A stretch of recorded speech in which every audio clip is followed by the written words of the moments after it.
Okay so good morning all of you. आज वापस से हम अपनी सारी न्यूज़ को कवर करेंगे और पहली न्यूज़ तो कंटिन्यू चल रही है कल से, वेनेजुएला वर्सेस यूएसए। तो उसमें कुछ डेवलपमेंट्स हुए उसको हम कवर करेंगे, ठीक है। तो पहला डेवलपमेंट जो है वो आया है कि कितने लोग यहाँ पे जो है स्ट्राइक में मारे गए थे। तो अकॉर्डिंग टू रिपोर्ट एटलीस्ट 40 जो है पीपल्स मारे गए थे, जिसमें कि आपके सिक्योरिटी पर्सनल्स और जो लोग हैं लोकल सिविलियन दोनों शामिल हैं, ठीक है। पहली बात। दूसरी बात, जो न्यूयॉर्क के सिटी के न्यू मेयर हैं, जॉर्डन और ममदानी जो आपका न्यू मेयर है, उन्होंने इसको इस यूएस की डोनाल्ड ट्रंप की स्ट्राइक को बताया है एक्ट ऑफ वॉर।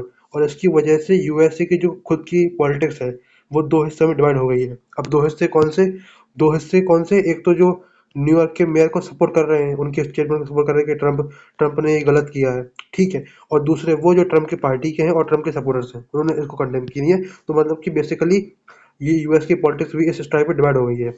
ये एक मैटर हुआ है। और दूसरा हुआ है कि जैसे मतलब अभी इनको कैप्चर किया था, ठीक है। उसका कैप्चर करके यहाँ पे ये लाए उनको पकड़ के वेनेजुएला के प्रेसिडेंट को, ठीक है। तो उसके बाद हुआ क्या कि जो आपका कैरिबियन एयर स्पेस आपको दिख रहा है ना, ये इस पे यूएसए ने लिफ्ट हटा दिया है। तो अब जो लोकल फ्लाइट्स वगैरह हैं वो भी यहाँ पे स्टार्ट हो गई हैं, ठीक है। तो बेसिकली ये एक सिंबल है कि फ्लाइट्स वगैरह इन्होंने ये जो साइंस थे हटा दिए, रेस्ट्रिक्शन हटा दिए, तो फ्लाइट वगैरह आने लगी। तो ये सिंबल बन रहा है कि जो ट्रम्प का मिशन था वो कंप्लीट हो चुका है। अब ये पीस की तरफ और मतलब बाकी जो चीज़ें हैं, जो डिप्लोमेसी डायलॉग वगैरह उसकी तरफ आ रहे हैं, ठीक है। साथ में एक बड़ी बात और है, डोनाल्ड ट्रंप ने ये बोला है कि वो वेनेजुएला में इन्वेस्टमेंट करेंगे और वेनेजुएला में जो कोलैप्स हो चुकी है इकोनॉमी इकोनॉमी जो उनकी खत्म हो चुकी है वेनेजुएला की, उसको रिस्टोर करेंगे। साथ में जो वेनेजुएला के ऑयल्स हैं, ऑयल्स इंफ्रास्ट्रक्चर जो उनका है उसको रिस्टोर करेंगे और अपना बेनिफिट जो है कमा लेंगे, ठीक है। अब जो बात आई है, अब जब इतना पूरा डेवलपमेंट हो गया कि इन्होंने एयर स्पेस खोल दिया, वेनेजुएला में इन्वेस्टमेंट करने तैयार तैयार हो गया डोनाल्ड ट्रंप और पैसे वगैरह लगाए ऑयल इंफ्रास्ट्रक्चर में, ठीक है। अब आप लोग क्वेश्चन आएगा कि जो प्रेसिडेंट जो थे अभी आपके वेनेजुएला के, उनका क्या होगा। उनको यूएस के जस्टिस के साथ, यूएस डिपार्टमेंट ऑफ जस्टिस, उनको वो जो बोलते हैं क्राइम वगैरह जो उन्होंने किया है अगेंस्ट, क्राइम है आपका नार्को टेररिज्म और बाकी चीज़ें जो हैं उसके अकॉर्डिंग इनको सजा मिलेगी और जो भी चीज़ें होंगी साथ में वो देखा जाएगा। बट इसमें जो है, अब एक तो यूएस की पॉलिटिक्स डिवाइड हो गई है यहाँ पे, ये तो हो गया है। लेकिन जो जियो पॉलिटिकल एंगल है, जो जियो पॉलिटिक आपका एंगल इसमें बन रहा है, जियो पॉलिटिक्स एंगल के अकॉर्डिंग जो है कि मतलब एक जियो पॉलिटिक एंगल ऐसा बन रहा है कि इसमें दो चीज़ें आ रही हैं। पहला, जो यूएस के एक्शन को सपोर्ट कर रहा है, जैसे आपका यूरोपियन यूनियन हो गया, यूक्रेन हो गया और बाकी कंट्रीज हो गई, ये सपोर्ट कर रही हैं। लेकिन जो चाइना है, रशिया है, ईरान है, बाकी कंट्रीज है, वो कंडेम कर रही हैं इसको, ठीक है। इसमें जो यूनाइटेड नेशंस ने भी इसको गलत बोला है और बोला है कि शांति शांति जो है करो, वो तो बोलता ही है हमेशा, उसमें कोई फर्क नहीं पड़ता लेकिन किसी को, ठीक है। इसमें एक बात और निकल के आई है, इसमें जो वेनेजुएला का डायस्पोरा था, इसने इसने मतलब इसको इस स्ट्राइक को सेलिब्रेट किया है। अब आप लोगों का दिमाग जो है घूमेगा, आप लोग सोचोगे ये बताओ कि उसी देश के लोग, उन्हीं देश का लीडर पकड़ा जा रहा है और ये लोग खुशी मना रहे हैं, ये कैसा सिस्टम है।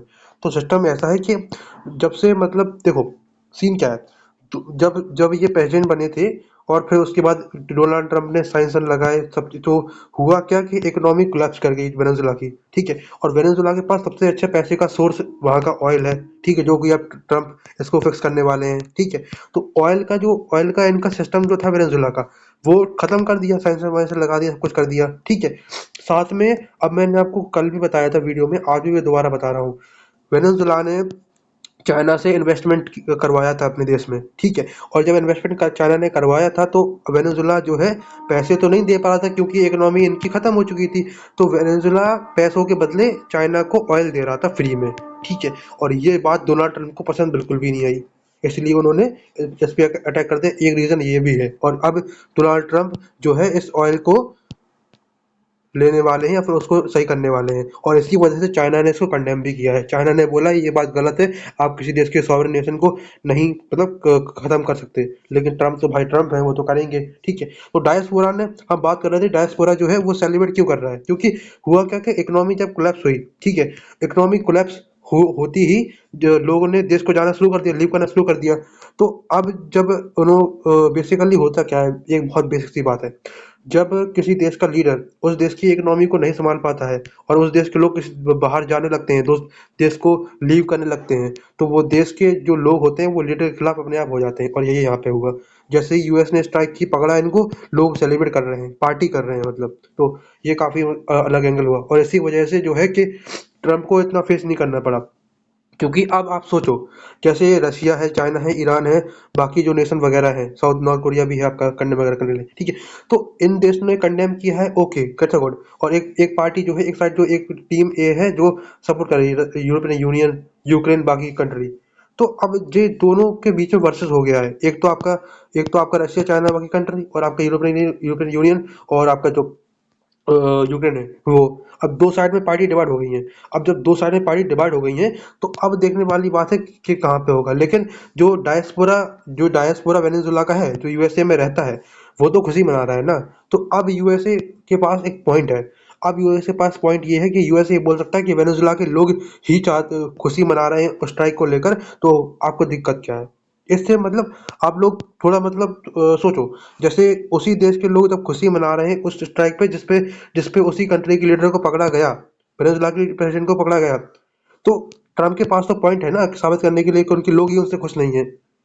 इस बात का फर्क पड़ता है। और वैसे भी इसमें कोई डराने वाली बात नहीं है कि यूएसए सुपर पावर है। वो एक पॉइंट पे ही पूरे पॉइंट को खत्म कर देगा, और कोई कुछ नहीं कर पाएगा उसका, ये भी है। तो ये काफ़ी देखने वाली बात है। सारी रिपोर्ट्स जो मिल रही हैं, और भी मतलब जो डेवलपमेंट यहाँ पे आगे होता है, उसको हम जरूर से कवर करेंगे। विद दिस हम चलते हैं हमारी नेक्स्ट न्यूज़ की तरफ। और नेक्स्ट न्यूज़ हमारी है नॉर्थ कोरिया से। नॉर्थ कोरिया ने मिसाइल टेस्ट की है, ठीक है, मिसाइल टेस्ट की है, फायर की है सी की तरफ से, ईस्ट कोस्ट में, ठीक है। तो नॉर्थ कोरिया ने जैसे मिसाइल को टेस्ट किया, तो मिसाइल जो जाती है वो सी में जाती है, समुद्र में, ठीक है। तो समुद्र जब सी में जाती है, तो जो आपका साउथ कोरिया है, आपका जापान है, आपका यूएसए है, सभी क्लोजली मॉनिटर करने आ जाते हैं। बिल्कुल वैसे ही जैसे जब इंडिया जो है वे ऑफ बंगाल में टेस्ट करता है मिसाइल, तो चाइना की शिप वगैरह आ जाती है देखने के लिए, वैसे ही इसको मॉनिटर करना शुरू कर दिया, ठीक है। ये टेस्ट तब हुआ है जब वहाँ पे जो है उस पूरे रीजन में, ये टेस्ट तब हुआ है जब वहाँ पे जो है सारा मतलब कि मिलिट्री ड्रिल्स उसी रीजन में चल रही हैं, सब कुछ चल रहा है। और आप लोगों को याद होगा, अब कुछ समय पहले जो नॉर्थ कोरिया के लीडर हैं, उन्होंने ऑर्डर दिया था कंपनीज को कि 2026 में आपको मास प्रोडक्शन करना है मिसाइल्स का। मिसाइल की टेस्टिंग, मिसाइल के प्रोडक्शन की न्यूज़ आपको अब नॉर्थ कोरिया से मिलने ही वाली है थ्रू आउट द ईयर, ठीक है। तो विद दिस हम चलते हैं हमारी नेक्स्ट न्यूज़ की तरफ। और नेक्स्ट न्यूज़ हमारी आई है बांग्लादेश से। बांग्लादेश का जो क्रिकेट बोर्ड है ना, उसने जो कि इंडिया में जो 2000 नेक्स्ट 2026 का मतलब अभी 26 तो आ गई है ना, तो 26 में जो आपका T20 वर्ल्ड कप होगा, उसके लिए आने से मना कर दिया है, ठीक है। और आने से मना करने का रीज़न बताया है आईसीसी को लेटर में, कि जो बांग्लादेशी टीम के प्लेयर्स हैं उनके सिक्योरिटी कॉर्नर्स और बाकी रीजन की वजह से बांग्लादेश से इंडिया ये लोग नहीं आ सकते, पहला रीज़न। अब जब उन्होंने बोला कि हम हमारा सिक्योरिटी रीज़न है इंडिया में ना आने का, तो बेसिकली होता क्या है, अकॉर्डिंग टू क्रिकेट रूल्स, जब ऐसा कोई सिस्टम बनता है किसी दूसरे देश में जाने से, किसी पर्टिकुलर कंट्री के लीडर को खतरा होता है, सॉरी, प्लेयर को या लीडर को भी, उस टीम के लीडर को भी खतरा होता है, कोच वगैरह सबको ले लो तुम। तो जितने भी जो टीम के मेंबर होते हैं या पूरे मैनेजमेंट के मेंबर होते हैं, उनको खतरा अगर होता है, तो आईसीसी से वो बोलकर किसी ऐसे देश में मैच को करा सकते हैं जहाँ पे किसी भी देश का इन्फ्लुएंस नहीं हो, ठीक है, न्यूट्रल कंट्री हम जिसको बोलते हैं। तो हम इस देश में, इस लिस्ट में जो है न्यूट्रल कंट्री लिस्ट में आता है पहला आपका सऊदी और श्रीलंका। इन दोनों कंट्री के बीच में, इन दोनों कंट्री के में हम लोग जो है आईसीसी जो है मैच करा सकती है। लेकिन अब देखने वाली बात होगी आईसीसी क्या करती है, ठीक है।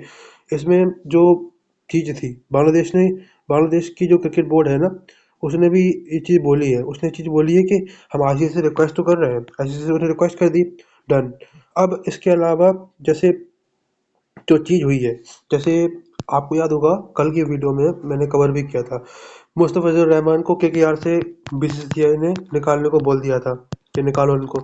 अब आज ये न्यूज़ आ गई है, और मैंने कल बोला भी था कि अब ये क्रिकेट के जो बायलैटरल रिलेशन है दोनों कंट्री के, वो धीरे धीरे खराब होते जाएंगे, और पहला स्टेप उसका आज आ गया। तो आप लोग देख सकते हो कि चीज़ें कैसी चल रही हैं, काफ़ी डिस्टर्बिंग पैटर्न यहाँ सामने आ रहा है। बाकी देखते हैं कैसे चीज़ें और आगे होती हैं।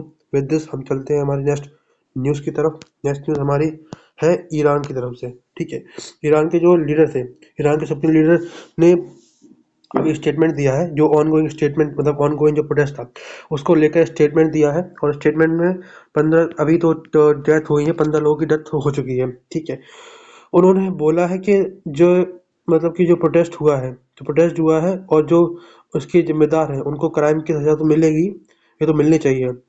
ठीक है, और 15 लोगों की जो डेथ हुई है इसमें उन्होंने बोला है कि मेजर डेथ हुई है ना, मतलब कि ऑलमोस्ट 100% तो डेथ हुई है। उसका रीज़न है सिक्योरिटी फोर्सेस ऑफ ईरान और जो प्रोटेस्टर्स थे उनके बीच में क्लैश हो गया, क्रैकडाउन हो गया। इसकी वजह से लोग मारे गए, पॉलिटिकल डिसएंगेजमेंट भी हो रहा है। और ईरान अथॉरिटीज़ ने बोला है कि लॉ इन्फोर्समेंट हमारे लिए ज़रूरी है, बट जो ह्यूमन राइट के एक्टिविस्ट हैं उन्होंने बोला ये चीज़ गलत है, आप इस तरह से लोगों को नहीं मार सकते। ठीक है, ट्रंप ने भी स्टेटमेंट दिया था इसके ऊपर। डोनाल्ड ट्रंप ने बोला था कि आप प्रोटेस्टर्स को ऐसे नहीं मार सकते, जो पीस प्रोटेस्ट कर रहे हैं उनको आप ऐसे नहीं मार सकते। ठीक है, इसके साथ में अब बात करते हैं कि ईरान में प्रोटेस्ट हो क्यों रहा है। ईरान में प्रोटेस्ट हो रहा है बिकॉज ऑफ द इकोनॉमी और कोलैप्स हो चुकी है उनकी। ईरान में भी वही सिचुएशन है जैसे अभी वेनेजुला में कुछ समय पहले थी। अब तो ट्रंप ने मतलब स्ट्राइक कर दी वहाँ पे। तो ईरान में भी जो है सिचुएशन काफ़ी ख़राब है क्योंकि वहाँ पे इकोनॉमी ख़त्म है। यूएस ने सैंक्शंस लगा यूएस सैंक्शन जो है लगा हुआ है परमानेंट। ओके, इसके साथ में जो उसका शरिया लॉ है वो चीज़ वुमेन्स को पसंद नहीं आती और पॉलिटिकल डिसएंगेजमेंट भी काफ़ी ज़्यादा है। इसकी वजह से जो है ईरान में जो है इनस्टेबिलिटी बनी हुई है। पूरा मिडिल ईस्ट तो आपको पता ही होगा काफ़ी सालों से मतलब कि मतलब कि इनस्टेबिलिटी की तरफ है। अभी ये भी शुरू हो गया है यहाँ पे, तो हो सकता है कि रजीम जो है चेंज हो जाए। ठीक है, और भी कुछ हो सकता है। और जैसा कि मैंने बोला भी था, अभी अभी बोला था मैंने कि ईरान ईरान पे जो है अटैक भी हो सकता है। ठीक है, तो वो चीज़ पॉसिबल है कि इसी चीज़ का फ़ायदा उठा के डोनाल्ड ट्रंप स्ट्राइक कर दें। क्योंकि मैंने आप लोगों को बोला था, ट्रंप ने ये बोला था कि हम जानते हैं आप क्या कर रहे हो, कब क्या कर रहे हो, और अगर आपने प्रोटेस्टर्स को मारने की कोशिश की तो हम आपको स्ट्राइक कर देंगे। तो ये उनका रीज़न बन सकता है। बाकी देखते हैं क्या वो करते हैं, क्या वो नहीं करते हैं। ठीक है, फिर दिस हम चलते हैं हमारी नेक्स्ट न्यूज़ की तरफ। और नेक्स्ट न्यूज़ हमारी है इंडियन आर्मी की तरफ से। इंडियन आर्मी ने अभी एक मतलब डील साइन की है। ठीक है, इंडियन आर्मी ने डील साइन की है किसके लिए? रॉकेट के लिए। किसके साथ की है? इसराइल के साथ में इंडियन आर्मी ने डील साइन की है। ठीक है, तो इसराइल के साथ में इंडिया ने डील साइन की है रॉकेट लॉन्चर के लिए। ठीक है, और इस रॉकेट लॉन्चर की जो रेंज है वो आपकी 150 से 300 किलोमीटर के बीच बताई जा रही है। इसका जो प्राइस है वो 293 करोड़ रुपीज़ होगा। इसमें आत्मनिर्भर भारत होगा क्योंकि इंडिया में बनेगा तो लोगों को जॉब मिलेगी यहाँ पे। इंडियन आर्मी की जो अटैकिंग कैपेसिटी है, अटैकिंग डिफेंसिव कैपेसिटी बोलो, उसको वही इंक्रीज करेगा। और इंडिया इसराइल का जो डिफेंसिव कॉपरेशन है उसको भी इंक्रीज करेगा। तो इंडिया इसराइल के रिलेशन के लिए, इंडिया इसराइल डिफेंसिव कॉपरेशन के लिए, सारी चीज़ों के लिए ये चीज़ इंपॉर्टेंट है। विद दिस हम चलते हैं हमारी नेक्स्ट न्यूज़ की तरफ। और नेक्स्ट न्यूज़ हमारी आई हुई है पीएम मोदी के स्टेटमेंट की तरफ से। पीएम मोदी ने एक अभी स्टेटमेंट दिया है regarding the Olympic of the, और मतलब कि जो हमारा पूरा जो स्पोर्ट चीज़ें हैं, स्पोर्ट स्पोर्ट के लेकर जो भी चीज़ें चल रही हैं इंडिया में, उसको लेकर पीएम मोदी ने जो है स्टेटमेंट दिया है। ठीक है, और पीएम मोदी ने स्टेटमेंट देते हुए बोला है कि जो पीएम इंडिया है ओलंपिक के लिए रेडी। अब आप लोग बोलो कि ओलंपिक 2036 में अभी रेडी होकर क्या करना है? क्योंकि देखो हुआ सिस्टम क्या है। सिस्टम ये है कि 2030 में इंडिया करेगा कॉमनवेल्थ को होस्ट। कॉमनवेल्थ गेम जो होते हैं ना उनको होस्ट करेगा। ठीक है, और 2036 में इंडिया करेगा ओलंपिक को होस्ट। ठीक है, अब इसके अब पीएम मोदी ने बोला कि अगर 2030 में अगर इंडिया 2030 में अगर इंडिया कॉमनवेल्थ को अच्छे से होस्ट कर लेता है, कॉमनवेल्थ गेम को अच्छे से होस्ट कर लेता है, तो 2036 में हमारा कॉन्फिडेंस टॉप पे होगा और हम ओलंपिक गेम्स को भी उतने अच्छे से होस्ट करेंगे। अब पीएम मोदी ने बोला कि इसके लिए हमको काम करना पड़ेगा, क्योंकि आप अगर कॉमनवेल्थ को भी होस्ट करना चाहते हो तो आपके पास इंफ्रास्ट्रक्चर, उतने लोग, सब चीज़ें होनी चाहिए मैनेज करने के लिए। तो पीएम मोदी ने बोला कि उसके लिए हमारी जो गवर्नमेंट है उन्होंने काफ़ी लिए हैं एफर्ट्स।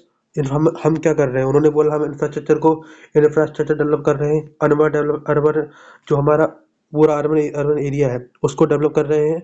साथ में जो स्पोर्ट्स इकोसिस्टम है उसको डेवलप कर रहे हैं और ग्लोबल इमेज को भी इंक्रीज कर रहे हैं साथ में। ठीक है, तो infrastructure, urban development, global image और आपका स्पोर्ट्स इकोसिस्टम, सब चीज़ें बात हो गई आपकी। पीएम मोदी ने मिनिस्ट्री ऑफ यूथ अफेयर्स और जो हमारी मिनिस्ट्री वो है पूरी मिनिस्ट्री जो यूथ यूथ की मिनिस्ट्री और स्पोर्ट्स को देखती है, ministry of department of sports और यूथ अफेयर्स। तो उस मिनिस्ट्री को बोला है कि उस मिनिस्ट्री के जो ऑफिसर हैं उनको इंस्ट्रक्शन दिया है कि आप अच्छे से काम करो ताकि चीज़ें हम अच्छे से मैनेज कर पाएँ, ठीक है। और पीएम मोदी ने बोला कि अगर इंडिया 2036 में अगर इंडिया 2036 में ओलंपिक को अच्छे से होस्ट कर पाता है तो ये हमारी इमेज के लिए अच्छा होगा और हमारा जो दुनिया का भरोसा हमारे ऊपर है वो और ज़्यादा इंक्रीज हो जाएगा। विद दिस हम चलते हैं हमारे नेक्स्ट न्यूज़ की तरफ, और नेक्स्ट न्यूज़ हमारी आई हुई है उत्तर प्रदेश से। उत्तर प्रदेश में जो सीएम योगी आदित्यनाथ थे ना, उन्होंने सीएम योगी आदित्यनाथ जो थे उन्होंने अभी मीटिंग की है। अभी जस्ट मीटिंग मतलब मीटिंग की है आज ही। मीटिंग किसी के साथ की है? जो इंडिया के टॉप इंडस्ट्रियलिस्ट हैं उनके साथ मीटिंग की है। और मीटिंग में उन्होंने बोला है कि जो बिजनेस है उसको एक्सपेंड करो, क्योंकि आप लोग याद होगा अब जो बजट वगैरह है वो चीन से शुरू हो गया, फरवरी में सब चीज़ें शुरू हो जाएंगी, ठीक है।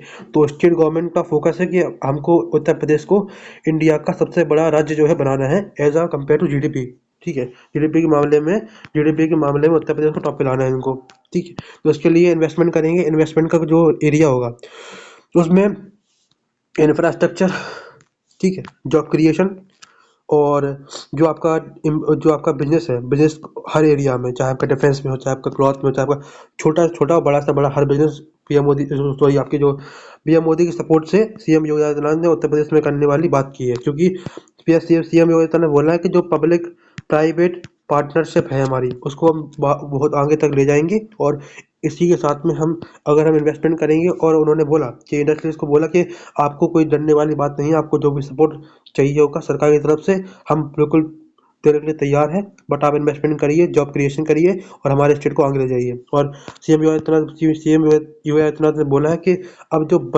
जो सेशन आएगा, जैसे अब जो आएगा सेशन जिसमें मतलब कि स्टेट की इकोनॉमी वगैरह होगी, सीएम साहब ने बोला है कि हमें अपने स्टेट को टॉप पे लाना है किसी भी हालत में, और उसके लिए हम कुछ भी करेंगे, इन्वेस्टमेंट करेंगे, हर चीज़ करेंगे, बढ़िया काम करेंगे। तो देखते हैं क्या उत्तर प्रदेश में क्या चीज़ होती है, क्या हमारा स्टेट जो है उत्तर प्रदेश वो टॉप पे आ पाता है या नहीं आ पाता है, ठीक है। फिर दिस हम चलते हैं हमारी नेक्स्ट न्यूज़ की तरफ, और नेक्स्ट न्यूज़ हमारी आई है जो हमारे चीफ साहब है, जो हमारे चीफ ऑफ आर्मी स्टाफ है, जनरल उपेंद्र द्विवेदी साहब, वो 5 तारीख से 8 तारीख तक आपकी दो जो कंट्री हैं उसकी बजट पे है। पहली कंट्री जो है जिसमें बजट पे वो है, वो 5 से 6 तारीख के बीच में, 5 से 6 तारीख के बीच में जो हमारे जनरल साहब जो हमारे हैं वो रहेंगे यूएई में रहेंगे साहब। और यूएई में जब रहेंगे तो यूएई में क्या करेंगे, यूएई में वो मिलिट्री लीडरशिप के साथ में मीटिंग करेंगे, और जो मतलब कि जो नेशनल डिफेंस कॉलेज है, उस नेशनल डिफेंस कॉलेज है यूएई का, उसमें भी जाएंगे, उसमें भी देखेंगे चीज़ें कैसे चल रही हैं, और मिलिट्री कॉपरेशंस, ठीक है, और बाकी चीज़ों को जो है लीड करेंगे, ठीक है। इसके साथ में जो 7 से 8 तारीख जो होगी उसमें जो हमारे चीफ साहब है वो श्रीलंका जाएंगे, श्रीलंका में वही चीज़ होगी, मिलिट्री कॉपरेशन, मिलिट्री का जो ऑपरेशन कैपेसिटीज़ हैं उनको उनके बीच में नेगोशिएशंस और डिस्कशन, साथ में कैपेसिटी बिल्डिंग, और सिविल लीडर्स के साथ में सीनियर मिलिट्री के साथ में मीटिंग करके दोनों कंट्री के साथ में मीटिंग को कंक्लूड कर देंगे, ठीक है। तो बेसिकली यूएई हमारा हो गया, यूएई और श्रीलंका दोनों साथ में मीटिंग करके चीफ साहब जो है दोनों कंट्री के जो लीडर साथ मिलके चीज़ों को आगे लेके जाएंगे, ठीक है। तो जब आगे लेके जाएंगे तो चीज़ें आगे जैसे होती हैं वो देखा जाएगा, बट जो जो बेसिकली बजट का आउटकम जो होगा वो तो बाद में पता चलेगा। लेकिन जो चीफ साहब की बजट है ये हाईलाइट करती है कि इंडिया हर जगह से इंगेज होना चाहता है, ठीक है। तो इसके साथ में एक चीज़ और है, जनरल साहब जो है ना वो डिस्कशन भी करेंगे, जैसे वेस्ट एशिया के चीज़ें होंगी, वेस्ट एशिया के पार्टनरशिप में, ठीक है। और और भी काफ़ी सारे मिलिट्री कॉपरेशन वगैरह उसकी पूरी डिटेल्स वगैरह है। तो उसमें जो है ये साथ मीटिंग करके दोनों देश के साथ चीज़ें करेंगी, और अपने इन्वेस्टमेंट को और मिलिट्री कॉपरेशन को इंक्रीज करते हुए बजट को कंक्लूड कर देंगे। विद दिस हम चलेंगे हमारी नेक्स्ट न्यूज़ की तरफ। नेक्स्ट न्यूज़ हमारी जो है, नेक्स्ट न्यूज़ हमारी इंडियन एयरफोर्स चीफ साहब से है। जो हमारे चीफ साहब हैं, चीफ साहब जो अभी है आज़ादी का अमृत महोत्सव के तहत जो चल रहा था, 2 दिन का था, ठीक है, ये प्रोग्राम पूरा। तो उसमें जो हमारे air chief marshal Amarpreet Singh साहब हैं, ठीक है, उन्होंने उन्होंने इनॉग्रेट किया जो हमारा तेजस है, लाइट कॉम्बैट एयरक्राफ्ट एचएएल तेजस, ठीक है। उसको तो 25 साल पूरे हो गए हैं, इसकी मतलब की बधाई दी उनको, ठीक है। और चीफ साहब ने बोला कि Indian air force IAF Indian air force जो है वो ऑपरेशनल रेडी है। और डीआरडीओ के जो चीफ हैं, जो चेयरमैन हैं, उन्होंने विकसित भारत के वजन देते हुए बोला है कि जो अमका हमारा है, हमारा 5th जनरेशन फाइटर जेट है हमारा, ठीक है, 2025 से जिसको कंप्लीट होना है, उसके लिए बोला है कि सब चीज़ें अच्छी चल रही हैं। अब जो तेजस का जो प्रोग्राम था, जो 25 साल पूरा हो गया है, ठीक है, उस पर डिस्कशन करते हुए जो एम के A1 वेरिएंट है, एम के A1 वेरिएंट जो आपका तेजस का है, ठीक है, उसके लिए और नेवी के लिए जो तेजस है, उन सबकी प्रोडक्शन के लिए काफ़ी जो PSUs हो गए, DPSUs हो गए, और आपके जो मतलब कि जैसे जो वो होते नहीं है, मीडियम साइज मिनिमम एंटरप्राइजेस जो होती हैं, MSME, उनके साथ में डिस्कशन करते हुए चीज़ें करनी है आगे, ताकि हम जो है इंडिया को डिफेंस के सेक्टर में 2047 तक विकसित भारत की जो कैटेगरी है उसमें ला सकें, ठीक है। विद दिस हम चलते हैं हमारी नेक्स्ट न्यूज़ की तरफ, और नेक्स्ट न्यूज़ हमारी जो है वो आई है कैबिनेट सेक्रेटरी की तरफ से, टीवी सोमनाथन साहब को जानते होंगे आप लोग। तो टीवी सोमनाथन ने जो है अभी एक बड़ा स्टेटमेंट दिया है, और उस स्टेटमेंट में बताया कि जो 35% प्रॉब्लम है किसी भी जो गवर्नमेंट का प्रोजेक्ट होता है उसमें इम्प्लीमेंट करने में जो समस्या आती है, उसका एक बड़ा रीज़न है लैंड एक्विजिशन। लैंड एक्विजिशन जो होता है, ये काफ़ी बड़ा प्रॉब्लम है। और इसका मैंने आपको एग्जांपल देता हूँ, अभी एग्जांपल देता हूँ आपको। राजस्थान हाई कोर्ट ने अभी कुछ समय पहले एक जजमेंट दिया था, और केस था कि इन फार्मर्स राजस्थान के कुछ मतलब कि उस गांव में कुछ फार्मर थे, उन फार्मर ने केस किया था, ठीक है, सेंट्रल गवर्नमेंट और एयरफोर्स के खिलाफ, कि उनकी जो ज़मीन है उसको लिया जा रहा है, पैसे वगैरह जो है नहीं दिया जा रहा है, मतलब पूरा कंपल्सेशन नहीं दिया जा रहा है, ठीक है। तो केस चला, फिर हाई कोर्ट ने बोला कि नहीं, एयरफोर्स के लिए ज़रूरी है, क्योंकि वो नेशनल सिक्योरिटी के लिए काफ़ी चीज़ें हैं। तो ऐसा मतलब एग्जांपल देते हुए उन्होंने बोला कि जो लैंड एक्विजिशन का प्रॉब्लम है वो 35% प्रॉब्लम है किसी भी प्रोजेक्ट को इम्प्लीमेंट करने के लिए। अगर किसी प्रोजेक्ट की टाइमलाइन 4 से 5 साल है, और अगर वो प्रोजेक्ट लेट हो रहा है, 10 से 15 साल लग रहे हैं, तो 5 साल तो यही लग जाते हैं कि जो लैंड एक्विजिशन है वो नहीं हो पा रहा है। तो ये काफ़ी बड़ी समस्या है। तो अब जब समस्या है तो सेक्रेटरी साहब ने बोला कि गवर्नमेंट का कोई प्लान नहीं है इसको चेंज करने का, लेकिन इसका एक सॉल्यूशन है। सॉल्यूशन क्या है? सॉल्यूशन ये है कि देखो, चेंज तो हम नहीं कर सकते, क्योंकि दिक्कत है कि लैंड जो है स्टेट सब्जेक्ट में आता है, ठीक है। इसका मैं एक एग्जांपल और देता हूँ आप लोगों को, ठीक है। वेस्ट बंगाल बॉर्डर पे वेस्ट बंगाल जो बॉर्डर है, बांग्लादेश और वेस्ट बंगाल का जो बॉर्डर है, उसमें पूरी ओपन है, बीएसएफ डिप्लॉय रहती है, चीज़ें नहीं हो पाती हैं। स्टेट गवर्नमेंट ने लैंड नहीं दी सेंट्रल गवर्नमेंट को, तो फाइनेंशियल नहीं हो पाई वहाँ पे, यही रीज़न है। तो अब नहीं हो पाई तो क्या कर सकते हैं। तो ये दो चीज़ें दिखती हैं, इसी वजह से उन्होंने बोला है कि इसका बस यही सॉल्यूशन हमको समझ में आता है कि जो स्टेट गवर्नमेंट है उसके साथ में बेटर कॉपरेशन करें, डिस्कशन करें कि भाई लैंड दो, हमें चाहिए है, हमें बनाने प्रोजेक्ट वगैरह, ठीक है। और फास्ट क्लियर करें, और स्मूथर इम्प्लीमेंटेशन करें, ठीक है। ये स्टेटमेंट दिखाता है कि लैंड एक्विजिशन की प्रॉब्लम इंडिया में है वो काफ़ी बड़ी है, और इसी वजह से जो प्रोजेक्ट गवर्नमेंट ऑफ इंडिया